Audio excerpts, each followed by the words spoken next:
Centre यहाँ पे ma'am यहाँ पे हाँ सामने मैम सेंटर सेंटर नल के हो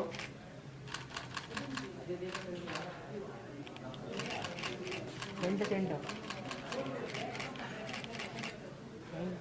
हो गया चलो थैंक यू मास्क दो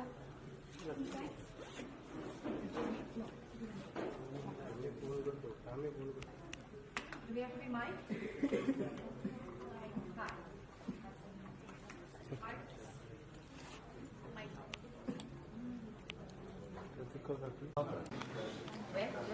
Just look here.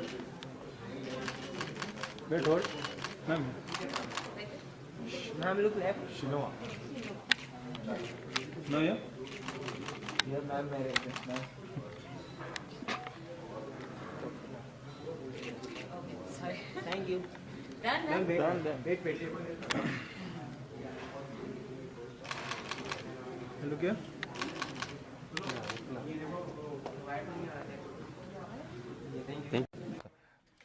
I think ये भाई बहन की जो इक्वेशन है बहुत बार स्क्रीन पे पहले भी प्रस्तुत की हुई गई है, लेकिन नॉर्मली एक बहुत ही यू नो स्टीरियोटिपिकल टाइप की भाई बहन का एक रिश्ता हमेशा दिखाया गया हुआ है, जहाँ पे बहन राखी बांधती है, भाई उसे प्रोटेक्ट करता है, या बहन की रेप हो जाती है और भाई बदला लेने के लिए निकलता है।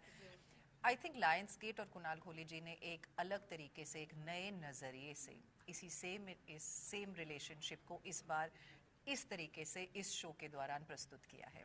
और आई थिंक जितने सारे सिबलिंग्स हैं, जिनके भाई हैं, जिनकी बहनें हैं, वो अगर इस शो को देखेंगे और वसुधा और अखिल के किरदार को देखेंगे तो आई एम श्योर उनको लगेगा कि हाँ, मैं अपने भाई से बहुत प्यार करती हूँ, या भाई बोलेगा कि मैं अपनी बहन से बहुत प्यार करता हूँ, लेकिन हमें ऐसी टाइप की एक रिलेशनशिप चाहिए जहाँ पे वो सिर्फ भाई बहन ही नहीं है, एक दूसरे के सबसे बेस्ट फ्रेंड्स भी हैं। Absolutely. और उनकी लाइफ स्टोरी भी जो है, उनकी जो बॉन्डिंग भी है, वो उनके पेरेंट्स ने उन्हें काफ़ी मतलब बचपन में थोड़ा सा डैमेज भी किया, जैसे हम लोग हमेशा सोचते हैं कि हाँ सॉरी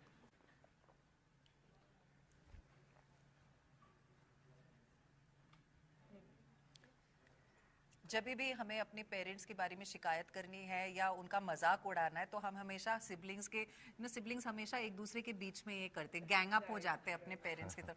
तो ये भी एक अखिल और वसु हमेशा एक दूसरे के लिए, एक दूसरे के नंबर 1 सबसे बड़े सपोर्टर्स और सबसे बड़े पार्टनर्स रहे हैं, और यही आप देखेंगे पार्टनर्स इन क्राइम है। बिल्कुल बिल्कुल। स्टिल इस तरीके के टॉपिक जिस पर आज भी बहुत सारे